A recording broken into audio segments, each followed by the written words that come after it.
Welcome to West Coast Wednesday here on Prospectors Radio with Kathleen Biffle, Ron Harrison, Rich Cooley, Scott Swiftwater Toney, Indiana Gold Hunter, Dennis Dayton, and your host, Tim Grimes. We hope you enjoy the show, and thanks again for listening. All right, everybody, welcome back to another West Coast Wednesday here on Prospector Radio. I'm your host, Tim Grimes, and you know of my crew. They're all here tonight, except Ron. He's not here. He's actually feeling under the weather this time. So let's start off first with Mr. Rich Cooley. How are you, Rich? Pretty good. Can you hear me? Oh, yeah, we hear you. What are you up to?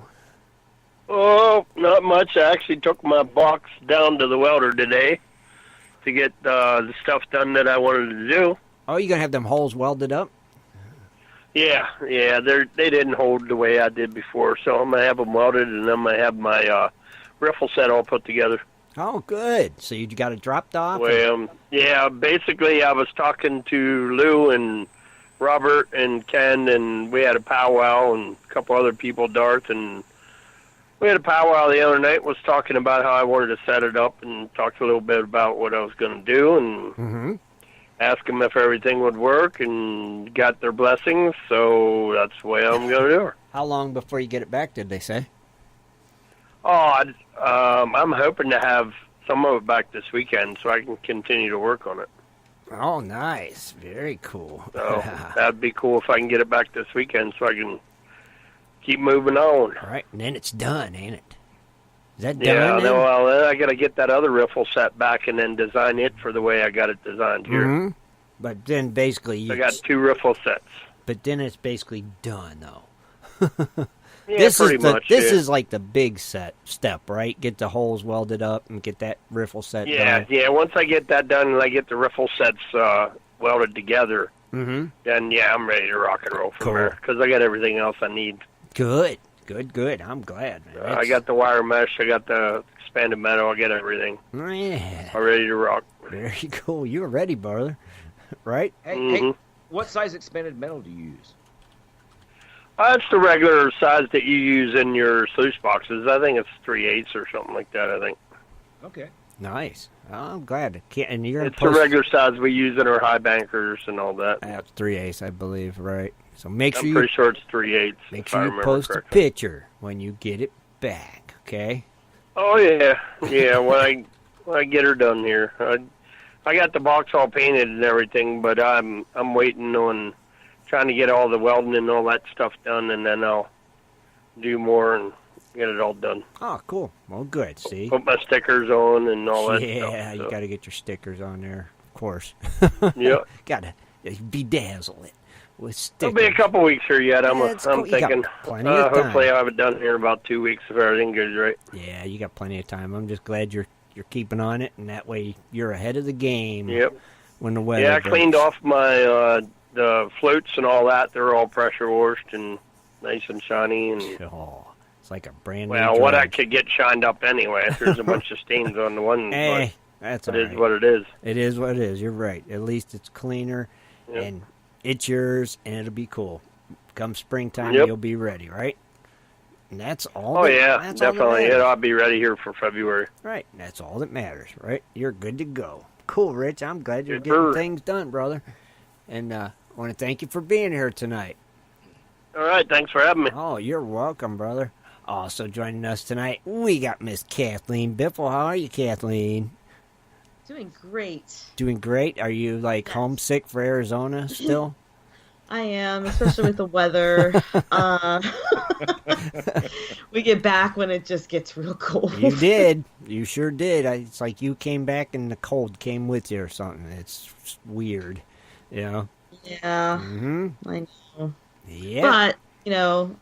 But, it's almost Christmas, and I'm supposed to not be busy, but for some reason I am. I don't understand why. End of the year stuff, maybe, huh? Oh, I can't even explain it. Okay.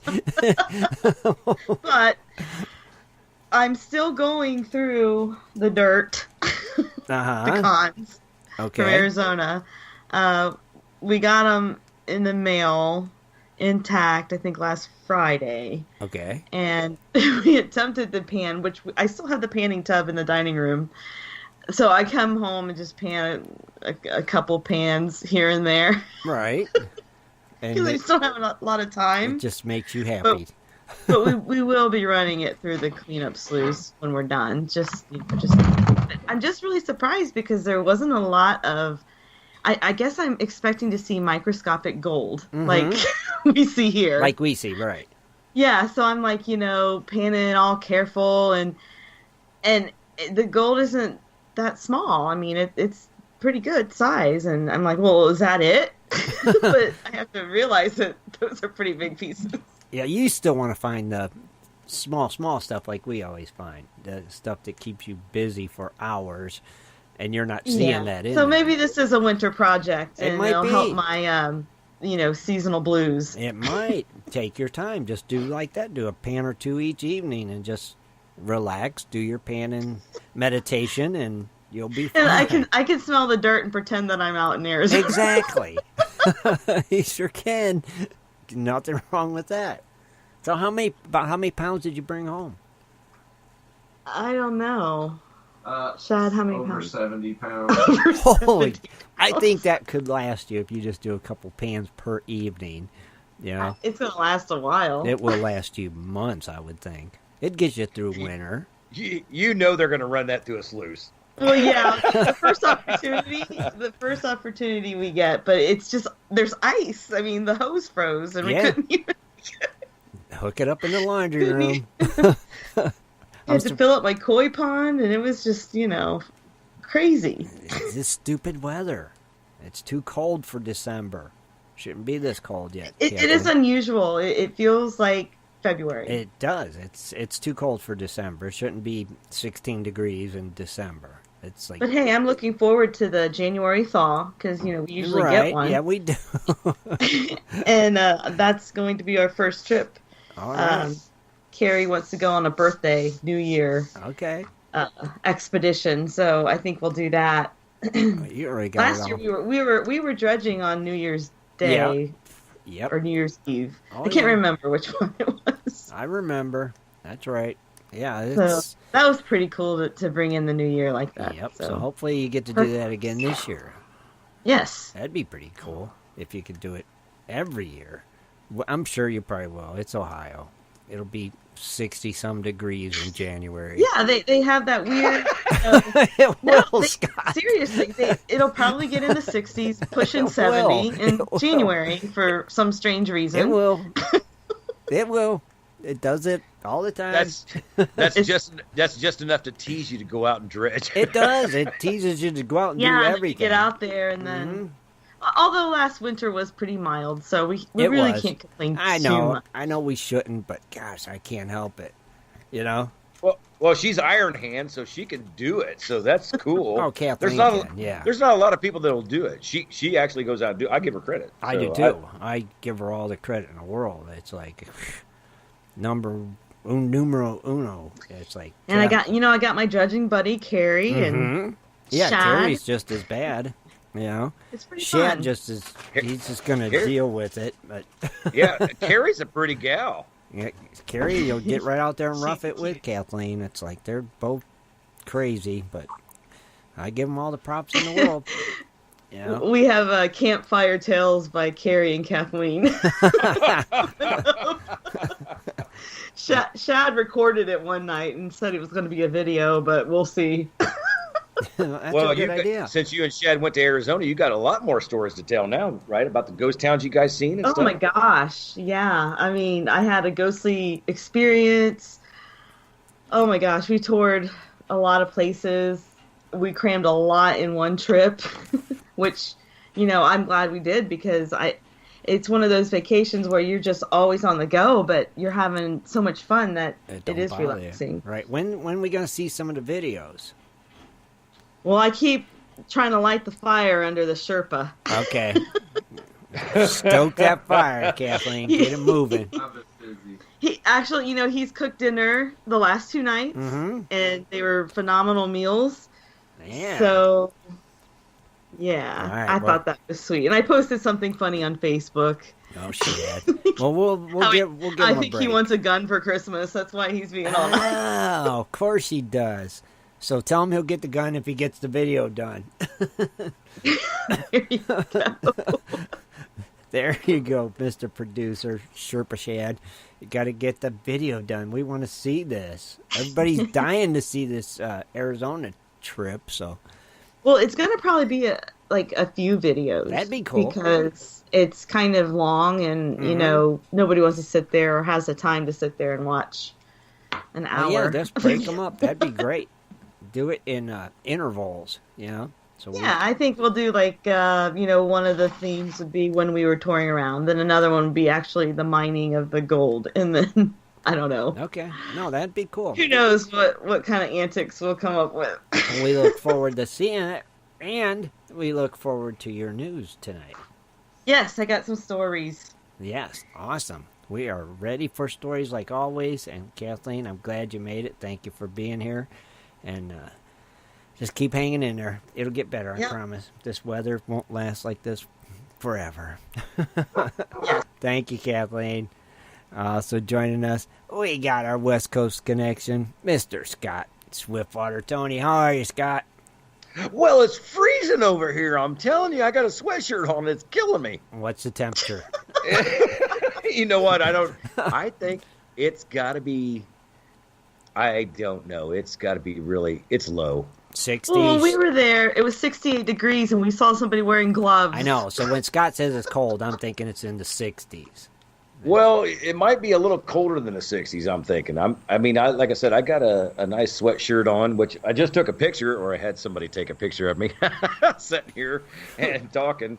And I got my little Santa hat on because I can't find my sock hat. Okay. It's cold. It's cold enough. I had to put a hat on my head. Oh, goodness. I went in. Yeah, I went in there earlier. I've seen you with a hat on your head. Oh no, it's not that cold, Scott, is it? Well, it's cold to my nose and it's cold to my head. It's got to be. I think you're right. It might be in the low 60s, maybe in the 58s, something like that. I'd have to look it up to find out for sure. Okay. Maybe somebody out there in Radio Land can look that up for us and type it in the chat thing. But yeah, it's just cool out here, and I'm like, man, it's just I hate it, but I do like it. You know, I'm kind of back home. Like I said, I come out of the gold fields, and things weren't working out this year, and you got to be economically smart about what you're doing when you are gold mining. So when it comes to that, you got to take the cuts. And I actually come back, and I'm pretty happy. You know, the new place looks really good. Razor said it's 45 degrees in Alaska. Oh, that's Alaska. Well, he's got a heat wave going on then. Yeah, it's warmer there than it is here. No, I seen 45. I was like, well, somebody's got to put that up. I hope so. But no, I mean, it feels chilly to us. It might not to everybody else, but like, I didn't see anybody wearing they were wearing sweatshirts when I was coming home. Man. So it's not really chilly cold. Well, Scott, but to us it's cold. We're not going to feel sorry for you, so forget it. Well, I know. If you said it's 20, we'd feel bad for you, but look, Donald Knox says it's 70 degrees. Okay, see. It does not. This is not 70 Thank you, degrees. Donald. See, we knew it. Where Bob's at, it's 9. I'm in Ahwatukee. I'm in the southern part of Phoenix. I'm just saying it's not 70 degrees here. Where Bruce is, it's 27. Yeah. Wow. See, those are cold temperatures. So you have to find out, Scott. But we're glad you're here anyway. Even if sounds you're like freezing. It's warmer in Alaska than it is. It is. I'm thinking so. It's like I'm thinking so. I am thinking so. What's going on? But you guys got hit by that deep south. You know what? We were kind of wondering if we were going to get actually hit by that, and we were kind of happy because Arizona sand stays hot, so it pushed it really south. And that stuff went through Louisiana, Texas, Georgia. I mean, it comes sweeping up and got all the lower states. And then now you guys are getting all that stuff that's coming across the top. I'm like, wow, what a crazy year. Yeah, it's starting out crazy. I hope it don't stay crazy. Hey, well, at least you guys have some good mushrooms next year. Yeah. Yeah. Is that what grows them? Well, the dampness and the crap, but I don't want it still. No mushroom's worth this. That's still the elusive morel mushroom for me. I still haven't found one. You will this Man, year. you are going to be Kathleen. Or tasted one. When you see your first mushroom, your eyes just get trained to that particular shape. That's what Dennis was telling us when he was trying to teach us how to mushroom hunt. Oh, it's true. You know what? I always tell people, look for a brain. Because people's always got that mentality of what a brain looks like, and that's what the morel looks like. Oh, yeah. Wait until she tastes one, though. Then she's really going to be hooked. Will it taste the brains? No. Taste the brains. Wait until you taste one, Kathleen. I got Bob Drake. Bob Drake says I want to take Swifty ice fishing. I've been ice fishing 1,000 times. I'm not new to the cold. I just don't like it. That's why you moved down there, to get the heck away from it, because you don't like it. Smart man, I'm telling you. See. You know what's really funny is because ever since I've moved out here, I haven't hunted, I haven't fished. I've just, oh my gosh, I just dug gold ever since I moved out here, and that's what 9 years ago. Yeah. That is so crazy. Wow, that thing changed, don't it? Man, you ain't a joking. You ain't a joking. Scott, I'm glad you're here tonight, brother, and we look forward to your segment tonight. I got a good one. It's going to be a good one. I know you told us kind of pre-show, and we can't wait. I think the listeners are going to like it. It was pretty exciting because you know what? Every now and then, when you're doing stuff like this, you actually get thrown a curveball. Mm-hmm. And this is something that somebody asked me, and I was like, I can't really give you a definite answer and be truthful about it. Mm-hmm. So I just said, I don't know. Right, but that's what's cool about it. It was a good one, and that's what I said when you told us. It's like, oh, that is a good one. I never heard of that neither. So, well, I hope people like it tonight. I think they will. It works out good. I think they'll like it. I hope they do. I'm sure it's going to be great. And Scott, thank you for being here, brother. And we will be talking to you here in a minute. And last but not least, the Indiana Gold Hunter himself, Dennis, 8 Maids of Milk in Dayton. How are you, Dennis? How are you tonight, buddy? You there? Dennis! You're up on me now, big boy. I tell you what. What's going on? Paybacks are going to be fun on this one. I let you go for 2 weeks. I didn't call you no nicknames. Because I wasn't on for 2 weeks. No, remember I gave you a break. I said I'm gonna give you a break tonight. I don't have a name for you. I said I had too many. So you said okay. So you're up. We're back. One, though. That's all right. We're remember, back. I'm back. Right now. I'm back in the game. So here we go. 8 Maids of Milking. 8 Maids of Milking. Speaking of, I'm jumping in on this Mr. Swiftwater because he kind of poked at me. Just a little. Let's have just a little reminder. Okay, Maids, what's going on? For all you hotheads out west, you got to remember, I'm indoors because of the cold for maybe 3 months out of the year, maybe. But guess what I'm doing them other? What? Tell us. I'm in the water dredging. You are dredging I'm machine. I'm my back with a shovel and a dry washer. I'm actually in the water dredging with a nozzle, and I'm moving probably more material in 1 month of dredging that you can shovel all your winter months with a shovel. Well, now you do realize that we have water like halfway through the winter, and then we actually pass you in like 2 weeks. Sometimes you do have a little bit of water certain times of the season, like you said. So just remember that. I get to see the changes of the seasons. I get to see the beautiful fall leaves, the green grass, the nice warm summers. And then I see it too. We switched from a beer to a margarita. No, although I did notice the vegetation this time around when we were in Arizona was different from when it was in April. So really? they kind of do have a weird spring, like a shrubbery. A shrubbery spring. Their shrubbery changes color. So you go from the little bush things that roll around to shrubbery. Hey, that's pretty cool. From tumbleweed. From shrubbery to tumbleweed. From tumbleweed. That is true. Yes. And it's funny because you go to shrubbery to tumbleweed, and you go tumbleweed to pine trees. Yeah. So what's been happening, Dan?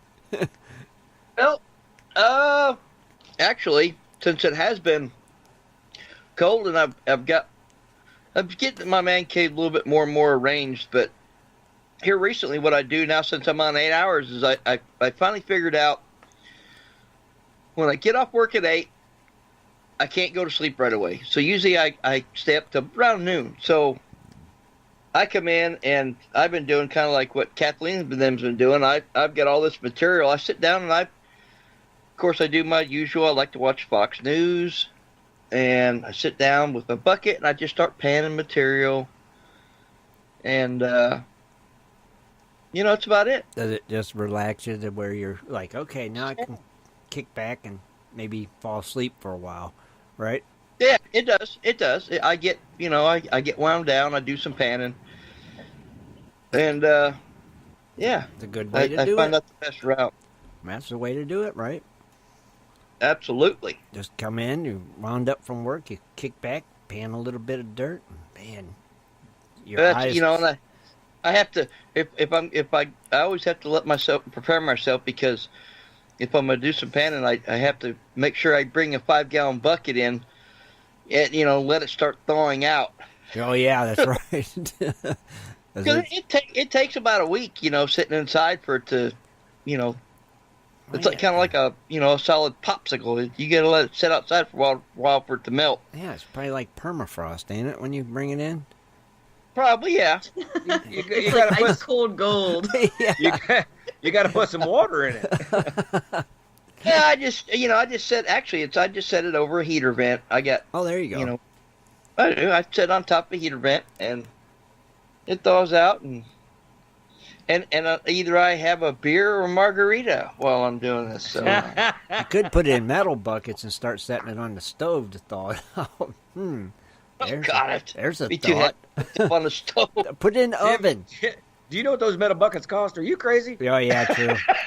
Yeah, you got a good point, Scott. Dang. It was just a thought, just something off the top of my head. Could stick it in the oven or something, or quick ways to thaw out your pay dirt or your cons from the summer. But yeah, I know it does take a while. It definitely does. So. Oh yeah, it does, and it takes it takes a good while but the nice thing is panning is then I get to then I can rerun everything I got in my little Cooley cleanup sluice made, or have the wife run it, since she loves to run that stuff now. So right, so that's cool. So that's nice. At least you're still playing in some dirt, even in this cold, crappy weather we're having. Oh yeah, if I get really super desperate and want to go out and play in the dirt with the snakes and the scorpions and the spiders, for 3 months, and then I can come back and enjoy all the seasons and be in the water and don't have to worry about sitting inside sipping on a margarita because it's too hot to go outside in the summer and but there's still snakes. There's you know what? You know what they say? Some of us were men.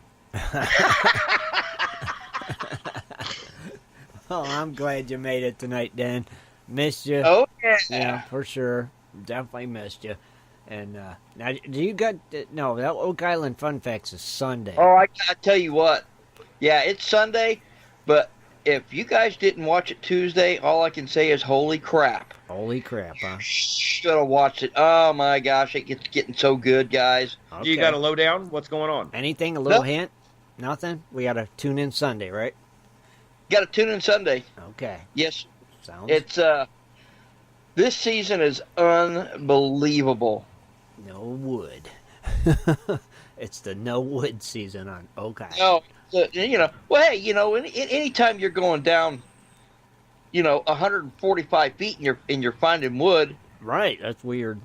Well, you just realize that other people were putting wood down there. Yeah, somebody's been down there before. But you're finding it 200 feet down. Or it could have been a landslide. Yeah. Or you're putting it 200 feet. When you're finding it 200 feet down, where no one's ever recorded going that deep, right. Now there's something. Because, that's something. There ain't no trees growing that deep. No. That's definitely something. That's pretty cool. Can you imagine the guy that had to crank you back out of that hole? Oh, man. Oh, yeah. Oh, that no, guy looked like Brutus. Kind of crazy, though. Mm-hmm. Wow. But yeah, I'll actually have, well, Sunday, that means I'll have 2 segments. All right. Sounds good, man. Looking forward to that, then. I can get caught up on it, you know? Oh, and I probably won't hide what they found because this is really too cool to. All right, good.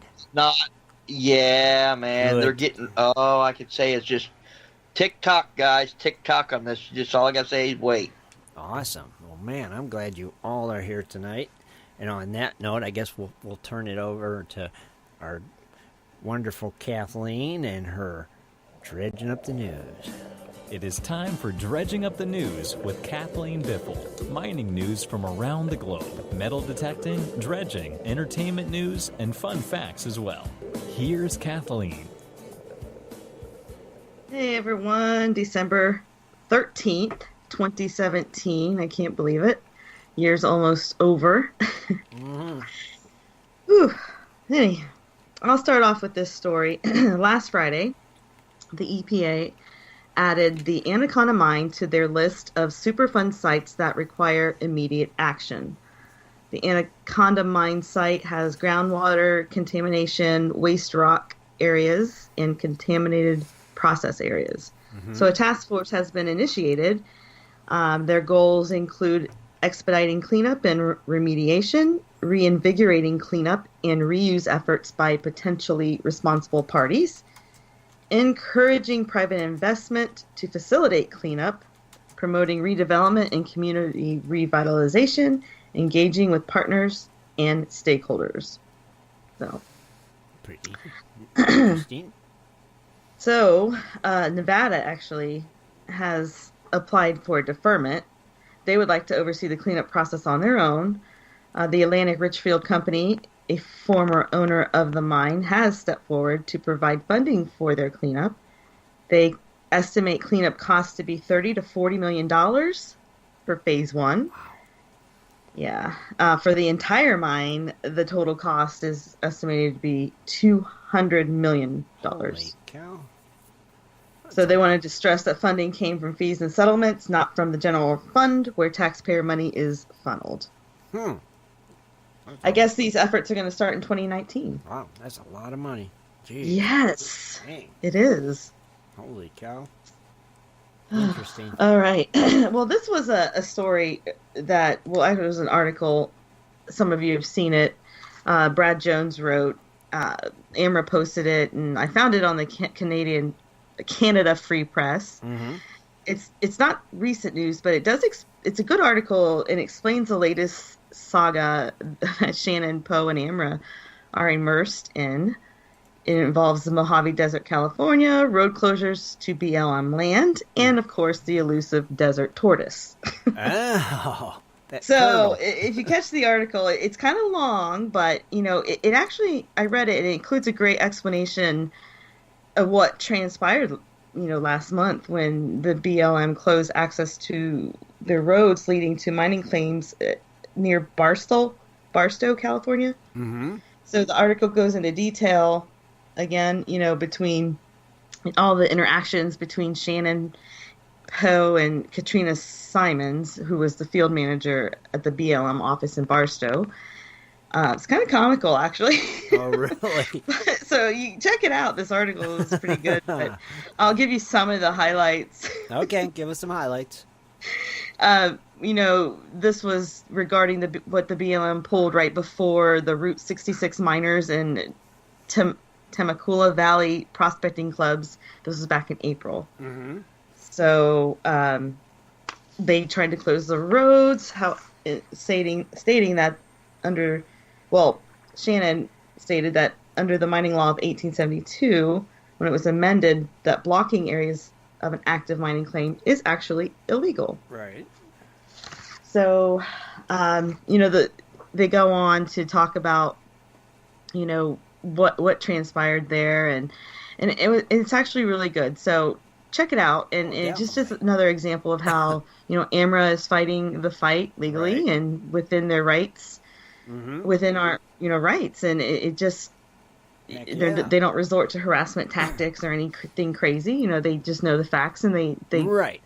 And when you're armed with that, it's easier to, to explain your case. But Sure. anyways, they ended up still going to the outing, which was kind of cool. I guess 200 miners showed up, and they actually went past the road closure signs, and they had a good time prospecting. Awesome. Good.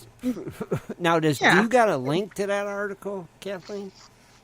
Do I have the link? Yeah, or does Shad have? I'm or sure where can they our find producer it? can find right, it. or because they're asking in the chat room if we got a link to this article or where they could find it.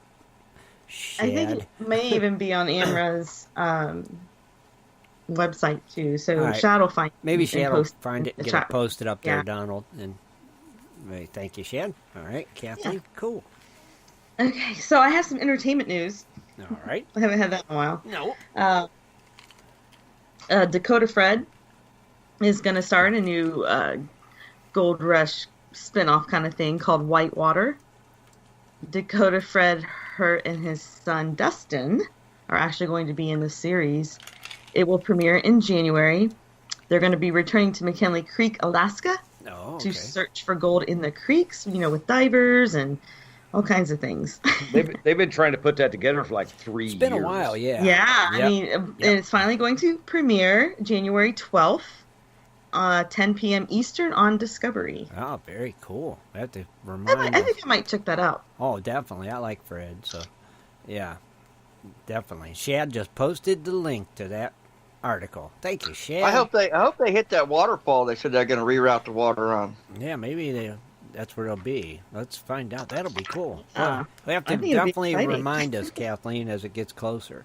Yes, definitely. That'll be cool. Now that takes us to global news. Global news.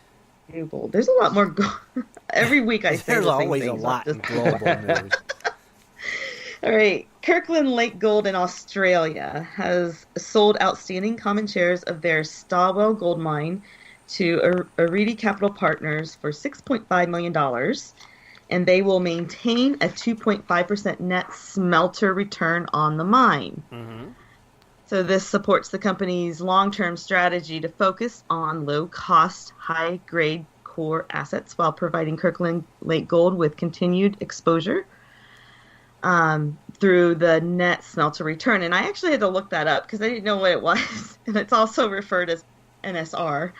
The definition is it's the net revenue that the owner of a mining property receives from the sale of the mine's metal or non-metal products, less transportation and refining costs. It's a royalty that they get, and they get a fraction of what they call net smelter return. Really? Yeah. Interesting. Very interesting. Yeah. Well, they get different percentages. Yeah. So this deal was the 2.5%. So that's what they, I guess, negotiated in the contract. So, but I guess this mine 2.5%. Yeah, and I guess this mine, Wow. yeah, and this mine is set to reach its 2017 target production of 580,000 to 595,000 ounces. So they get 2.5% of Think that. about that one. Yeah. Yeah, but you know what? People in Alaska, you've seen it on TV. They dig up a lot of ounces, and they get 10% to 15%. Well, of course, Parker, Toney, he runs his own show, but they got their own things going. But man, 2-point-something%, if you could take that much out, I would have said just give me even 5 across the board, and I won't even come down and see what you're doing. Huh. I'd take any That's of a it. lot of ounces of gold. Any percentage at 570,000 ounces would be good, wouldn't it? Even 1% would be sweet. Yeah. Yeah, but you know what? Wouldn't it? If you own that land, aren't you, Yeah. aren't you worth 5% because yeah. I own it? Oh, definitely. Yeah. I agree. I think that's really I think equally. that'd be fair. Yeah. Yeah. For both Or parties. like, well, I got to pull all this machinery in. I'm like, well, because you want to mine it, so. That's right. 5% is not asking much. Very cool, Kathleen. Central Africa has a story. Cameroon's Minister of Mines, Industry, and Technological Development has announced the immediate halt to the issuing of permits for any artisanal mining activities in the country. It's focused around the eastern town of Batory. Excuse me, Kathleen, what kind of mining? Artisanal. Like small-scale mining is what that means. Okay. You know what? I didn't actually know that. Yeah. No, me neither. It's another term for small-scale miner, what we would call small-scale mining. So, like us? Yeah, basically, yeah. Okay. So, they're issuing this due to the lack of order of the allocation of mining permits, fraudulent declarations, the disorderly installation of operators, continuous degradation of the environment, and the illegal migration of workers involved. So they're blaming the workers for lack of proper understanding of the industry, fraudulent export of precious stones, and the rise in crime. So... Interesting. Yeah. In Rio, this was weird. I haven't seen a story there yet, but a report released by the above-ground and Brazilian organization called Justica Global is showing a documented human rights abuse tied to a Canadian mine in Brazil.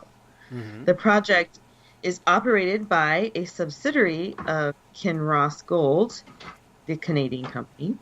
Kinross's dramatic expansion of the mine displaced residents of the traditional communities formed over a century ago.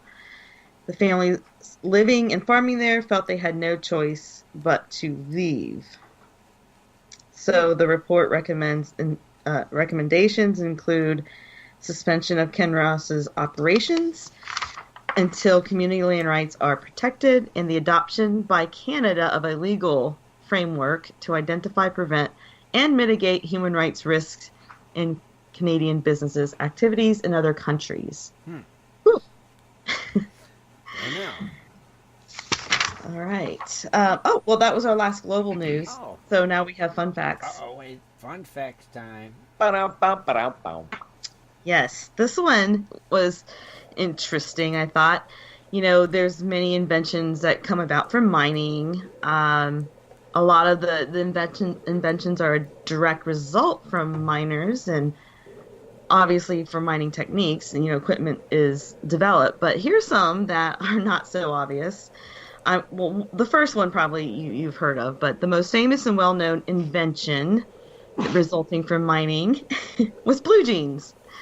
And the story behind that was Levi Strauss, during the California Gold Rush, began making these durable trousers for miners from the heavy brown canvas cloth. Mm-hmm. Yeah. In 1883, he switched his materials to create the first denim blue jeans. Yep. So that is exactly right. Yes, and if you notice, all Levi's 501 jeans, they have the copper rivets on the pocket corners. Right. Well, that was the partnership between Jacob Davis, a Nevada tailor who started this innovation when a customer complained her husband was wearing through his pants too quickly, and that's when he sewed the pockets with the rivets. Because that's where you would rub. Yeah. Yeah. Hey. So I guess they were so popular that, miners would just say, hey, have you heard about these pants that are coming from Levi's? So the name stuck over the years into just Levi's. And they still to this day, I got buttons on the side of my pockets. Yeah. Crazy. And then I've got three more, which are kind of neat. The next one, sourdough bread. I don't know. Originally, it was believed that Christopher Columbus was the first person to bring sourdough to the Americas by way of what they call a crock bread starter, which is just fermented yeast. And I guess they hold on to that and keep making bread from it. I don't know. But anyway, the origins of American sourdough actually originated in San Francisco during the gold rush. As we know, the 49ers, as they were nicknamed, flooded the city. They brought with them bread starters of their own, and they would actually cuddle with them on cold nights so the yeast and bacteria wouldn't die. Mm-hmm. So let me cuddle up with this bacteria. Right. You must really like that bread. Yeah, right, exactly. Must be some good bread. Well, I guess the nickname sourdoughs were given to the miners who came to the Klondike from San Francisco. Interesting story about mining and sourdough bread. I knew there was a reason why I like sourdough bread. That is funny. Another interesting innovation, not so obvious, was everyone loves pastries, right? Mm-hmm. Well, I guess the pastry originated from the wives of Cornish tin miners who would prepare all-in-one meals inside of a pastry. They would, stuff it with whatever they liked, and crimp it down, kind of like almost like a calzone, I guess. It's a pot pie. Yeah, a pot pie. And the reason for this was if you did the pastry. Uh-oh. Did we lose her? Sorry about that, guys. Oh, that's okay. We had a visitor in, German Shepherds. How they get. They're real excited to see them. Yeah. Well, yeah. They're our doorbell. All right, so back to the pastry. There was actually a practical reason for that. The reason was that a pastry would survive being dropped down a mine shaft. Really? Yeah. The purpose was the crust was the means of holding the pastry when they had dirty hands, so they didn't contaminate themselves because, they used arsenic back then, Yeah. To get the tin with the ore. I don't know what they do exactly because I don't know a lot about tin and mining for it. Right. But I know that to avoid arsenic poisoning, that having a good pastry crust was, a life or death situation. Oh, wow. I guess you could take off the crust, and that's where you were touching. Yeah. Right. So they didn't eat the crust. So don't eat the part you were actually holding on Maybe, to. yeah. Go figure.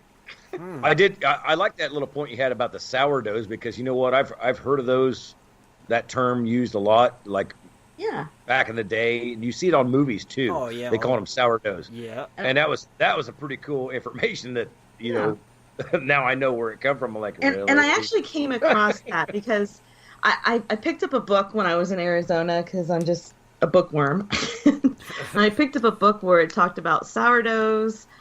I got the book in the room, but I don't know the exact title, and I'll have to share it later. But it's just a history about mining, and I'm like, sourdoughs. So it prompted me to do more research, and that's how I came across this information, which was kind of interesting. Very interesting, yeah. That's two tonight. I didn't know. She's on a roll tonight. How about this one? I bet you didn't know this one. This one was the most interesting to me because I would have never figured it. Tacos. Tacos? Yeah, that was an invention or innovative or a discovery or whatever you want to call it, that resulted from mining. In the 1800s, silver mining, which was prominent in Mexico, they're saying that the origins of the taco came about during this time because, the actual word taco was referred to the little chargers that the miners would use to excavate the ore. What they would do is they take little pieces of paper, they'd wrap it around gunpowder, and they would insert it in the holes that they carved in the rock. As their little explosives, the miners started calling their lunches tacos because early tacos, they did not have the hard shell that we're familiar with. In fact, they resembled what we would probably call taquitos. Right. And the miners would eat these tortillas wrapped around, whatever stuffing they wanted, and, of course, with hot sauce. So since they resembled the little dynamite sticks that they used for their silver mining, the name that's so cool. Isn't that cool? Oh, yeah, because I know what taquitos look like, man. They do look like little sticks. Yes. But, those were the tacos back in the day. And a lot of, I always thought that, it's a cultural food that probably originated from the Aztecs or whatever, but no, it was actually fairly recent. Wow. It was That is so neat. And now I'm really hungry. Yeah, me too. Between the sourdough bread and just in case anybody has not seen a taquito, they actually have their crust is actually, when they cook, they actually turn kind of a orangish red, not too much, but not, and if you cut off both ends where you can see it was open, it would look like a little stick of dynamite. No it kidding. Would. Yeah. Wow, I've never seen it. That is dredging up the news, and I think that's going to lead into Scott's segment. I believe it's gonna. Well, to talk about, since we brought up tacos, I always go when I go to Taco Bell. I tell them, I said, I want an upside down taco. What the heck is an upside down taco? Well, instead of putting the meat on the bottom, I have them put it in reverse order. That way, the bottom doesn't get soggy and break like it normally does. Oh, that's a good idea. You make it upside down, and your shell will always stay crispy. Okay, now wait a minute, guys. You all know who works at Taco Bell. Can you imagine somebody ordering an upside down taco? That's going to take 20 minutes to get that thing. Yeah. Because I order it all the time when I go in there, so they know. I had to explain to every one of them what an upside down taco was, but now when I go in and order it down here, they know how to make an upside down taco. It don't matter. They've got to sign it. They got a sign inside that says "This guy again." Yep. And 5 minutes after you eat it, it's coming out all different kinds Just of order ways. a lettuce taco with the meat on top. Give me a wrap. I don't have to worry about the taco breaking and everything going everywhere now. I mean, I get to enjoy the taco. Oh man, you're just a genius, Double D. Man, I'm telling you. Shad, are you around? Kathleen, is Shad nearby? Yeah, he is. Ask him to if he wants to do the metal prices. You want to do the metal prices? I guess. Come on, Shadler. Come on, Shad. I mean, We had a teenager walking in the room. It's always good news when Shad asked does us a it. question. yeah, we won't get into that one. Yeah, I still don't understand what's going on. All right. Well, as you know, gold prices, they have, been kind of going up and down lately. However, gold is up $10, up to $12.54. Oh wow! Silver up a whopping 32 cents. Booyah! To $16.01. Platinum. They need more tacos. Yeah, they need more tacos. Platinum's up to $888. Up $8. Mm-hmm. Lucky number 8's there. 8. And then that palladium at $1,009 is up 6. Palladium. I think we should be palladium miners still. Yeah. You know what? I can't believe gold's went down. We've got a lot of stuff going. You know what? They just reintroduced the space industry, everything like that. And believe you me, folks, there's a lot of gold that goes into the space industry. But the last I heard, it was like $12.80 when the last prices I think we gave a couple weeks ago, and now it's $12.50. Dang, it dropped big time. Something's not. Somebody's. Well, it looks like hopefully it's bottomed out for now. It looks like it's stabilized and it went up just slightly. Right. So fingers crossed it starts to climb. But yeah, within just the last 2 weeks, a big drop if you just scroll down to the bottom of Gold Prospector Space and look at the chart. Mm-hmm. It's pretty crazy. Wow. Thank you, Shad. Hopefully, that's the lowest I think it's been in quite a while. It's been a while since it got down to $12.50. Right. That's why I said, dang, that's a big drop, dude. But thank you, Shad. Great job as always, my friend. You know, when I give you the gold prices, they're going up. It went up. See? That's right. That's right. See? It's a lucky charm, evidently. It is. And I didn't know it. It is. They're always trying to steal me lucky charms. That's Shad. Perfect. Thank you, Shad. We appreciate it. And on that note, let's kick it over to Scott and now it is time for In the Goldfields with Scott Swiftwater Toney. Join Scott each week as he shares useful information to help you find and recover more gold. Here's Swiftwater. Man, I still think that is so funny, and I could hear it 1,000 times. I still think it's funny. It's But awesome. anyway, tonight, gold diggers and everybody out there, I had a curveball, so to speak, like I was saying, that was thrown to me earlier, and it was actually by a good friend of mine named Dale Nickel, and he actually asked, and I was kind of thrown off. I was like, because I would give an answer like what I would do, and I'm like, you know what, that would not be accurate. So if I gave an answer and it was wrong, I'd look stupid later. So I just decided not to answer it at all. Okay. But I wanted to look this up. And believe it or not, he wanted to know what the old gold miners ate on the trail to the claims, and then what did they eat when they were actually out there digging? Because, there was a lot of people out there digging. So I don't believe deer was number one on their list. Tacos. Sourdough bread. It could have been Sourdough bread tacos. Yep. That's what it was, Kathleen. Bread tacos. But it was so funny because I come across this. There's an article. It's called Civil Eats.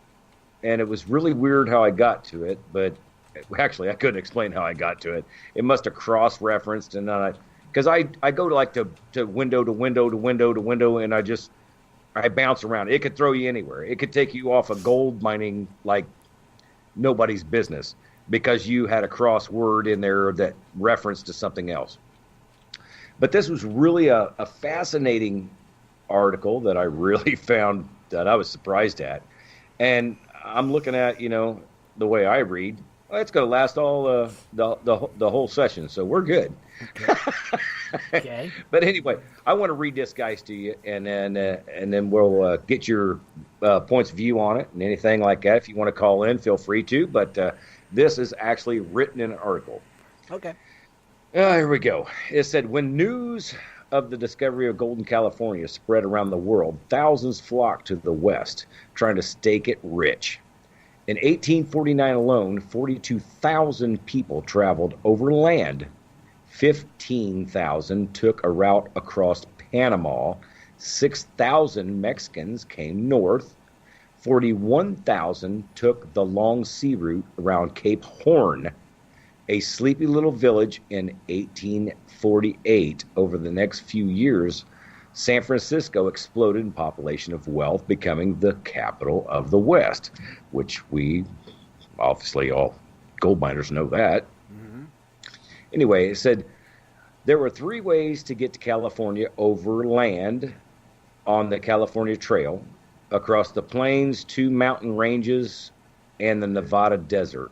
I think I would have took the desert. But anyway, traveling by ship to Panama, trekking across the, Isthmus. I think that's what it says. It's like Isthmus. Isthmus. Isthmus. I'll buy it. Isthmus. I'll take that. That works. Anyway. I can butcher words too, man. I feel your pain, Scott. Get the new hacker in. Yeah. But anyway, then taking a ship north to San Francisco or traveling by ship around the southern tip of the South America, each trip took many months and subjected the travelers to numerous hardships, which, you know what, it's the gold rush. What do you think? Anyway, we got a name here, Joseph Collins, Bacon Beans, and you know what, folks, I have sat here and tried to figure this out. I want to say galantines. I do not know what that is. No. Galantines. Galantines. I don't know. Food. I don't know neither. It sounds just, I don't know what it was. I'm not even going to try that one. No. Yeah, but I mean, it's actually like written in red, so like you had to have this. But anyway, it said food and foodways of the Western mining frontier. The University of Nevada Past 1987 provides a fascinating and detailed look at the food eaten by immigrants and miners during the California Gold Rush and subsequent rushes of the 19th and early 20th century. Naturally, part of these books explores what people ate during their journey. Now, when it comes by land, there were few places to resupply after starting the trip. And remember what I was saying earlier? I think they use this as actually a supply pack mule, because you couldn't get over there unless you had these supplies. So that's really funny to me. And it really worked because you didn't get over there if you didn't pack these supplies. So whoever was living there actually gained from it. But that's my belief. But anyway.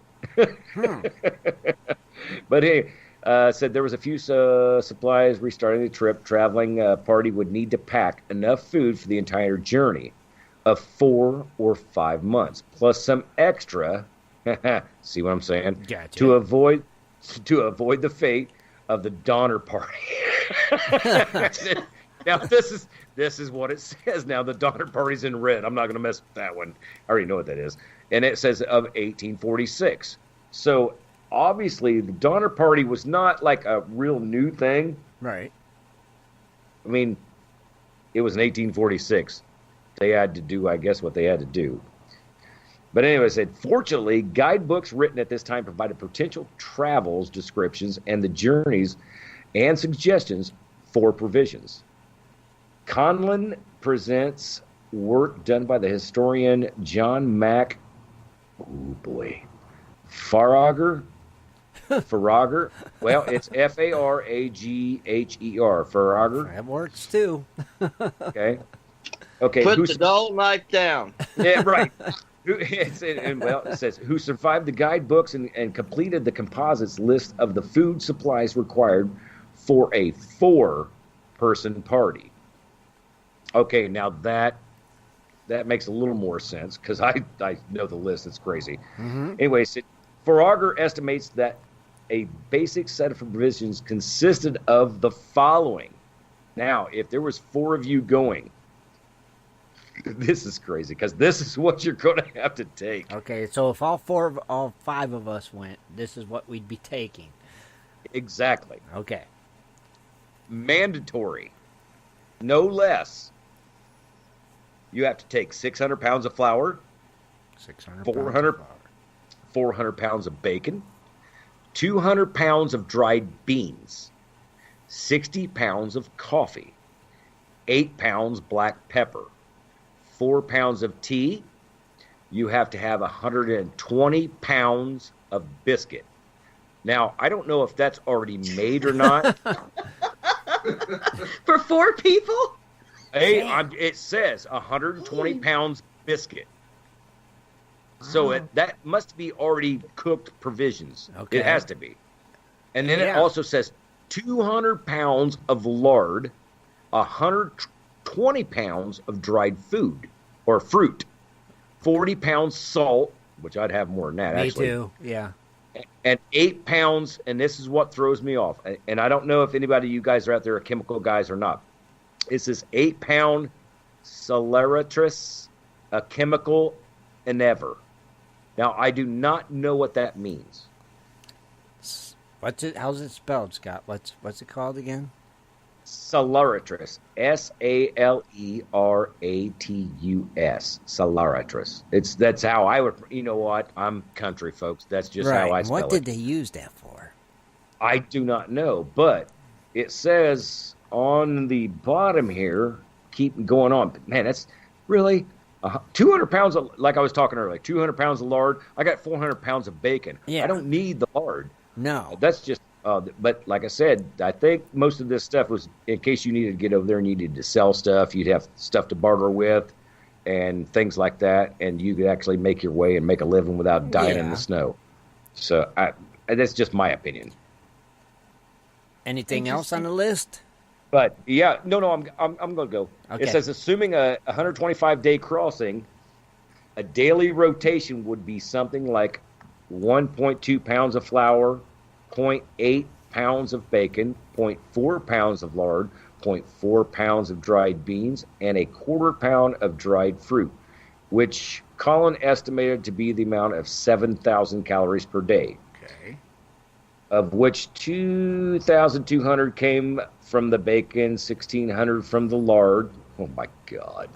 Anyway, Colin reports 10,000 calories per day come 10,000 excuse me, 10,000 calories per day, but his approximate appears to have some calculation errors that led to a few thousand extra calories. Keep in mind, however, the lard was also used as axle grease and as a fuel for lamps. Okay. And a reference, the USDA estimates the average American diet in 2004 consisted of 3,900 calories per day.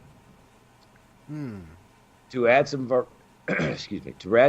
variety to the rather they're getting some big words in here now. Spontaneous diet immigrants bought whatever preserved fruit, jams, and alcoholic drinks that they could fit in their wagon. And along the way, they could fish, where they could hunt for bison, prairie dog, squirrel, and various other animals from other travelers and Native Americans. They learned which berries and plants were edible.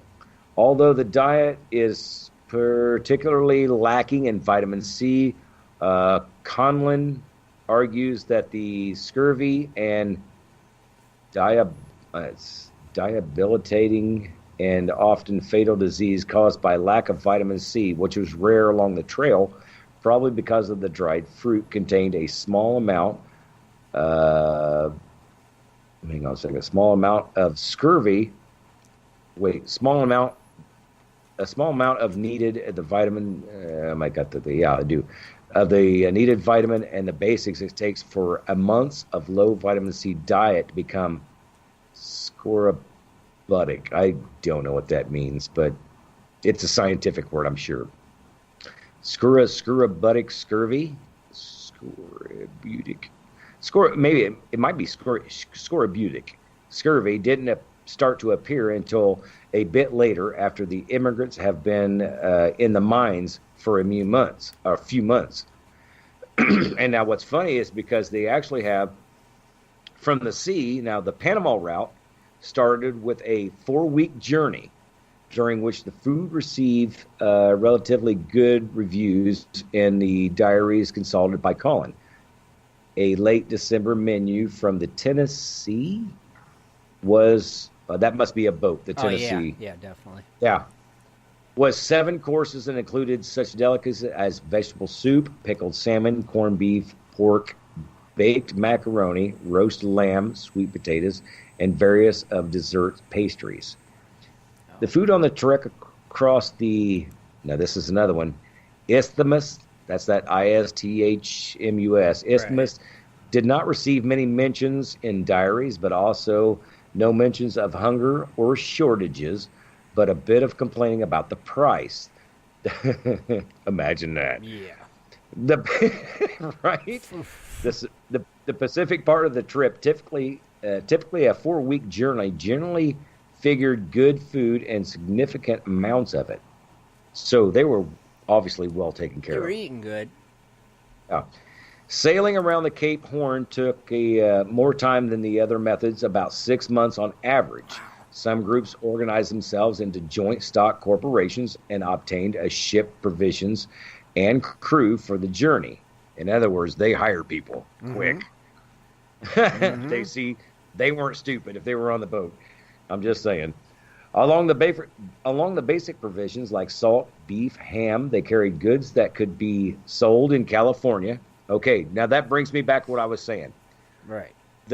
I believe that the guys that were marching over, they said that you had to have these provisions to even go over the mountain. Right. And I think they were using them as pack mules because once they bring it in, they find out, well, I don't need it, but I got all this, but I don't have no money. You're going to sell what you can. Sure. So, that's just the way my mind thinks. Just saying.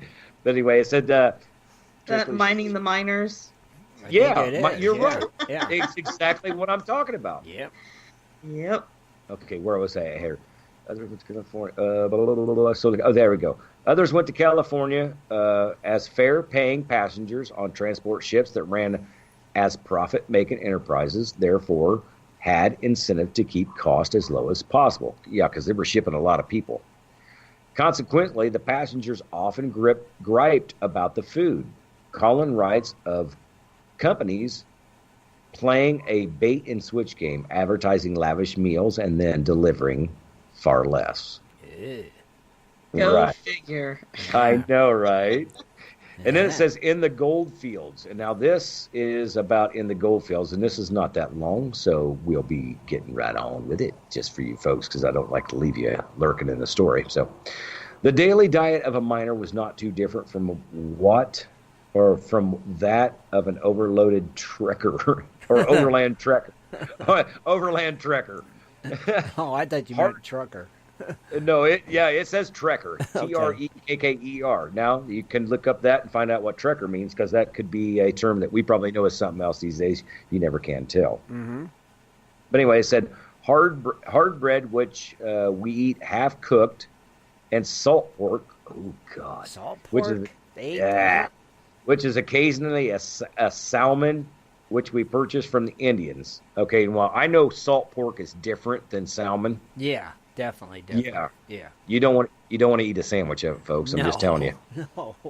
I don't care how you cook it. Anyway, it says vegetables are not to be procured, is how the miner wrote home about his diet. That means they weren't getting no vegetables. However, not having to make camp every night and to pack up every morning meant that small luxuries like slow-baked beans could be a part of the diet. So they weren't overworking their supply on their food, which is very smart.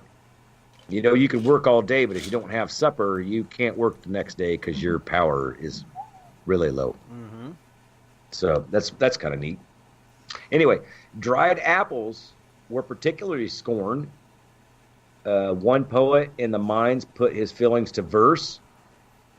Okay, I'm going to try this, folks. Okay. I loathe, abhor, detest, despise, abominate dried apple pies. Yeah. I like good bread, I like good meat, or anything that is good to eat. But of all the poor grub beneath the skies, the poorest is dried apple pies. Give me toothache or sore eyes in preference to such kind of pies. Dried apple pie. Yeah. Oh, this guy did not. I don't even know what that is. Like apple chips? I don't know. Just it's dried up apples. Dried, yeah, that's what I thought. Dried up apple, like you take an apple pie and you dry it out. Like potpourri apples pie. I mean, I think it says dried apples with cinnamon on it.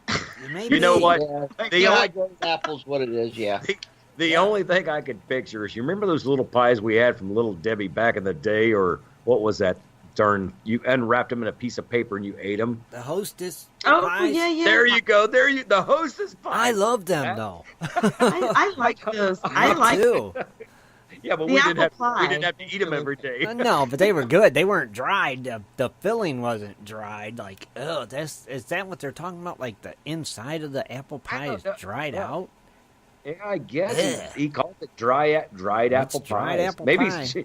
You know what? Maybe he just did. It said dried apples were particularly scorned. I don't get Yeah, they didn't like. That means they didn't like. Nobody them. liked them. Yeah, apparently. So maybe somebody dehydrated them before they cooked them in a. That's exactly what it is. Yeah, they're dehydrated apples. Right, that's it. Kind of like a trail mix. Yeah, you get crust. Yeah. All the way through. Yeah, it's a crust pie is what it is. That's so funny. That's nasty. If it's dried and crispy and tastes good, there's something wrong with it. Yeah. Don't eat it. It didn't taste good, apparently. Sure. Man. Don't eat that stuff at the fair, I'm telling you. No. Anyway, the last part is, it says, in the towns and cities, the food situation rapidly improved as provisions flowed from around the world. Oh, hello. Just imagine that. As some people thought it easier to make money by mining the miners. Okay, there you go. There you go. Kathleen said that. Yep. Through sale of provisions instead of digging or panning in the backcountry. Ships brought such things as honey, vinegar, jams, fruit syrups, and plenty of champagne, whiskey, and brandy. Sure. Although, yeah, I know, right? Although there were periods of extraordinary prices like eggs and oysters selling for the $1 a piece, or a woman selling the pears from her tree right after they blossomed, and asphyxiating a name tag to each. Sometimes the flood of the new supplies was far. What the heck? I don't get that. Extraordinary prices like eggs and oysters eggs or oysters selling for $1 a piece, or a woman selling the pears from her tree right after they blossomed, and affixing affixing the name, a name tag to each one. Sometimes the flood of new supplies was far greater than the need. Like mining, the provisions business was boom and bust. When in town, miners had no problem spending extravagantly on their meals. Well, guess why? I wonder why. That's here. Take a pinch out of my poke. Remember we was talking about that? Yes, we did. Weeks on a diet of bacon, beans, and bread can do that to a person. And with many striking it rich, either in their mines or in the dry goods or stock speculation, San Francisco or other mining towns had plenty of high-class restaurants ready to help lighten a customer's wallet. The early desire for fine food set down a foundation that helped San Francisco evolve into the world's greatest dining city. Makes sense. Ain't that something? And that is the end of the presentation. Now, Scott, your saleratus, Scott, that stuff you was talking about, that is a precursor to baking soda. Okay. Bruce Custer looked that up for us and found that. So basically, maybe they was using it for baking. Okay. And the second, the question makes sense. The question I had, Scott, is them guys that were going over the mountain and had to carry all that crap, all that weight. How did they carry it? What? They hired the natives. They did? No. Well, yes, they did. There's some that did that. And then there are others that were in a 4 to 5 man group like we were discussing. Right. Each one went up and down and up. Okay, because I was going to say, that's what they did. They were like guides, like a Sherpa. Yeah, there's a couple thousand pounds of friggin' essentials. Is like, man, who's carrying that? And it just kind of like makes you think just what gold does to people. Exactly. what I think I may have done that kind of craziness. Apparently. I know, but you know what? Think what I was saying about they were using the miners to actually pack mule stuff across, because you know what? If you got baking powder, you don't really need baking powder. You got flour. That is baking powder. And 400 pounds of bacon, that's 200 pounds of lard. Really? I've got 200 pounds of lard in the bacon. They used to brush their teeth with baking soda and bathe stuff? Yeah. I still do that. But they couldn't. I still do that. But maybe they couldn't use the bacon grease as axle grease, like they was using the lard for axle grease. And exactly. I think there was methods. There was methods to their madness. You're right. Yeah, there definitely was. It's like, we got all this bacon. It's going to make grease, but we still need lard. Yeah, we need lots of lard. Well, isn't lard grease just let out to cool? I have no idea what it is. I would think it is, but Crisco, it's bacon fat. It's bacon fat, right? It basically is. But it doesn't taste like bacon. No, it don't. No. Right, you're right, Kathleen. It's like filtered. I guess we could call it pig fat. It's pig. Maybe they just ate the lard. Are you still calling me names, Scott? Huh? You're talking about 200 pounds of something prior to the show. Now you pig fat, huh? Because don't they? Maybe they ate the lard, Dennis. Right? Didn't I say 190? It's still lard. No matter how we look at it. Because I was getting ready to say in his boot. I don't know. Hey, now to kind of give a little teaser here, guys, and you can all jump in. Don't let me say too much, but will we have some kind of a special coming up for Christmas? Some kind of like a play or a song or I've been working on something. Yeah, I'm working on it. But I haven't heard about it. I know. I gotta get it finished. finished. I don't know about Christmas, guys, because I don't know what even the day Christmas is even on right now. I think it's a Monday. Fathom. Well, hey, what? We can tell the season's here. It's white outside, so it's coming, buddy. Christmas is coming. Well, I got to fly back there, buddy. Oh, you'll be up that way. They have Christmas lights on the cactus. Grandma is 94 years old as of a month ago. When you come back?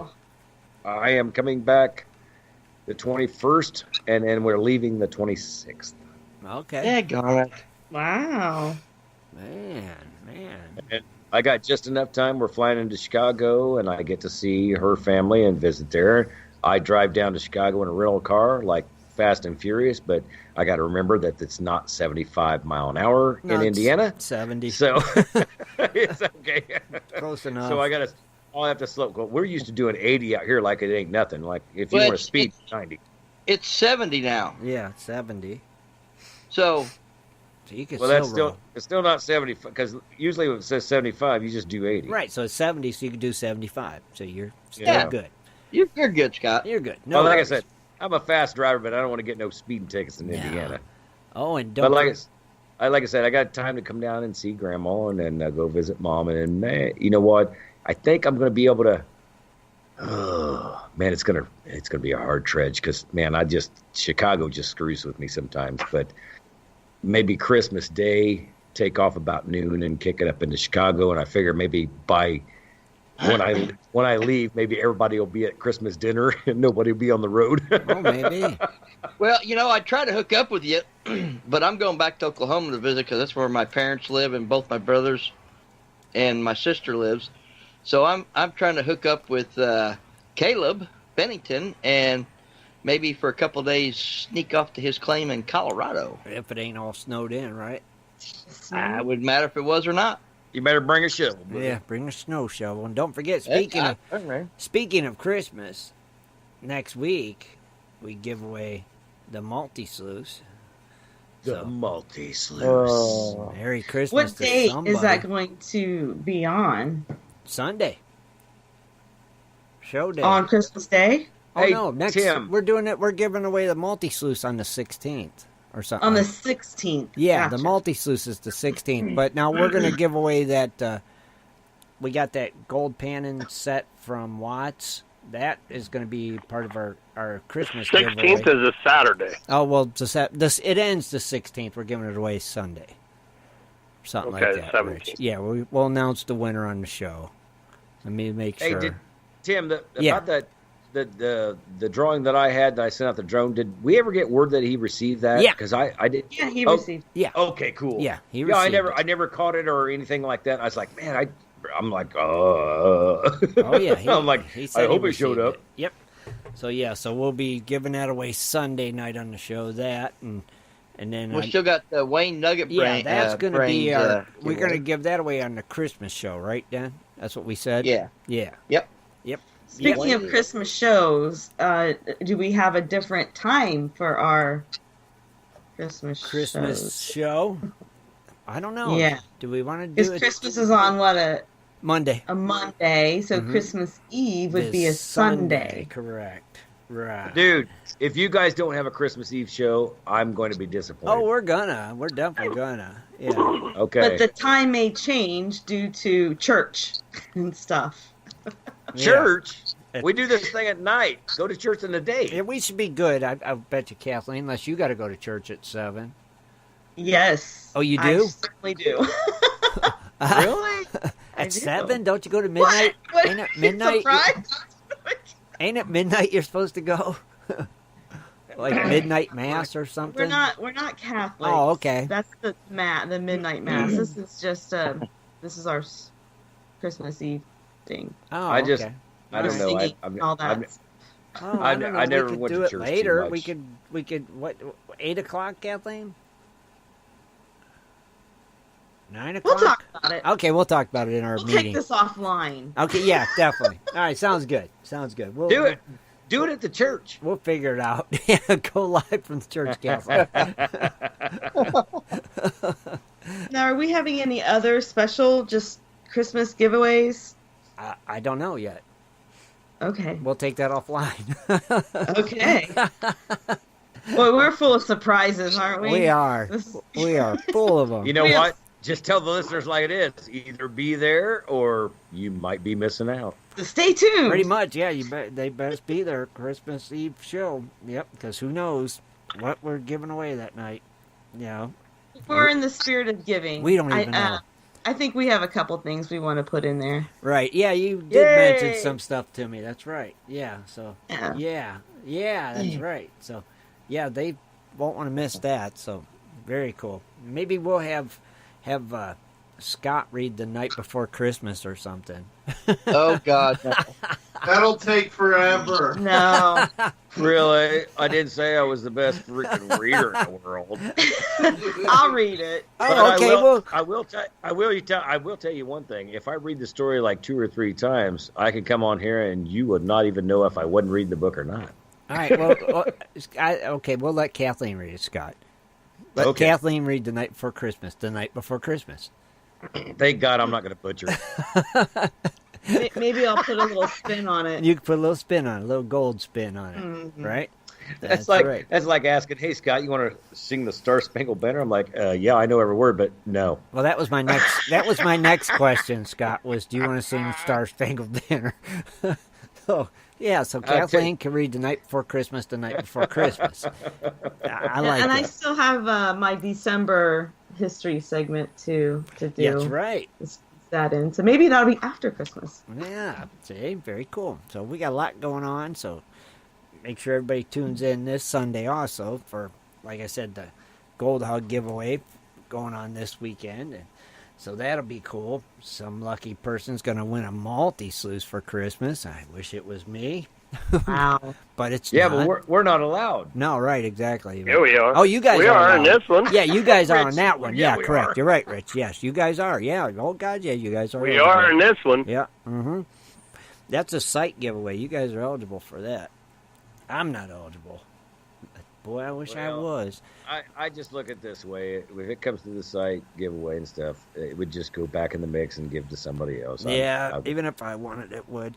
Oh, and while we're here, I want to congratulate our very own Angelina Horn. She won a giveaway on Facebook earlier for some really cool case from some case company that was going on Facebook. Yeah, Angelina won it. I seen her name. It said Angela Horn. I'm like, is that Angelina? Angelina? Congratulations, so Angelina. Congrats, Angelina, on that. Very cool. It's nice. It's cool when you see people win stuff, and and they're part of our little group here, so that was really cool seeing her win that. And I think she's up from around Idaho or something like that. I'm not sure. I can't remember where Angelina's from, but I'll tell you what, Angelina, if you're listening, feel free to post what you want on Gold Prospector Space so we really can see it. It was I can't remember. It's some fancy case company that makes these awesome cases, and now she's got a really awesome, cool display case to display her finds and stuff in. So very cool. Congratulations. Congratulations to Angelina on that. That's very cool. She's from Wisconsin, Dan. Wisconsin. I knew she was someplace where there was snow. Yeah, she got snow like she's us. cold, that's for sure. She got that that crappy white powder junk. I see her posts on Facebook. I'm like, Yeah, and I also want to be sure to mention, don't forget our good friends over at Dirt Hog for sponsoring our Crony Club quarterly nugget giveaway. So we got them in, and we'll post a picture of the first one. It's going to be at the end of this month, right, Kathleen? Yep. Isn't it at the end of this month, our quarterly nugget like a giveaway? New Year's Eve. Yeah, yep. Quarterly nugget giveaway. So that's very cool. So thank you again to Dirt Hog for that. New Year's Eve nugget giveaway, right? It's for the Crony. It's a Crony Club quarterly nugget giveaway that we do every quarter. We give away a nugget. So, and that's sponsored by our friends over at Dirt Hog Pay Dirt, and we want to thank Dirt Hog for that. And Dirt Hog got some mighty fine pay dirt. So, and you can still become a crony to be eligible for that. That's right. You can. That's right. You can become a crony and still be eligible for this month. Hey, Tim, how do you become a crony? You click on the Crony Club tab and become a crony. It's that simple. You click there and you go. It'll take you right to it. How to sign up and be a crony. It's how much a year? $20. And what does that give you? That gives you all kinds of goodies. It gives you all kinds of goodies. Just click that Crony Club tab, and you will see. My computer's so whacked right now. It's hard for me to do anything. You get a lot of stuff. Yeah, and we have such great giveaways. I mean, right now we got a giveaway going on from our friend over at Goldhound Prospecting, the Canadian Gold Hog himself. He sent us a great bag of pay dirt with a gram plus gold in it, so that's a great one. We just gave away some Dream Mat. We're always giving away something cool that is always valued at more than $20, that's for sure. So the Canucks are always awesome. Yeah, so it's like, and then like I said, the quarterly nugget giveaway. These nuggets are all 1+ gram nuggets, so those are cool. So yeah, it's like, check it out. If you're not a crony, you should become one. Definitely, it's you win one time, it's well worth the price of admission. So, but we're not forcing it on nobody. It's there. No, we're not. We are forcing it. I'm forcing there. it. Forcing. That's right. It's there if you're interested. But very cool. So I'll get a picture of that nuggets up that we'll be giving away in that. So I think on that note, we'll go ahead and wrap it up. It's 10:30. We got to work tomorrow. Well, some of us do early in the morning. And yes. 5 o'clock comes pretty darn early. It does. Yes, it does. Comes too dang Hey, early. Isn't it still dark? Yes. Yes. Didn't you guys move your clocks up so it wasn't dark? No, yeah, but it's still dark. I don't know what's the sense of even moving the darn things. It's like, it's dark when you go to work and it's dark when you come home. Oh, yeah. Hey, also on the Prospectors Radio Facebook page, Ronnie McCoy is posting a link on there to sign, for like the rights in California and stuff, the land grabs they have and for stuff. For like a petition? Yeah, the petition. So everybody, if you get a chance, please go to that. Please look up Ronnie McCoy on there and click on that link, and it just take a couple minutes, real simple. Mm-hmm. And let's get this petition signed. Yeah, definitely. We want to protect that land, that's for sure. That's what we got to do. Well, if you guys are on here listening to this show tonight, you better go sign it. Yep. That's just the bottom line. Clicky, clicky. It's that simple. The West Coast Wednesday show. That's right, West Coast Wednesday, right here on Prospector Radio. I'll remind again Sunday, so. Yeah, remind them Sunday too, Dan. Yeah, definitely. And I guess until then, everybody. Yeah. Thanks, Dennis. We want to thank you all for tuning in. I want to thank all of our great co-hosts for being here. Shad for reading off them precious metal prices. And just everybody have a great rest of the week. And be sure to tune in Sunday. We'll be here. Good night, everybody. Good night, Gold Diggers. Be sure to tune in next Sunday at 7:30 for another great show. For updates and more info, please go to www.prospectorsradio.com.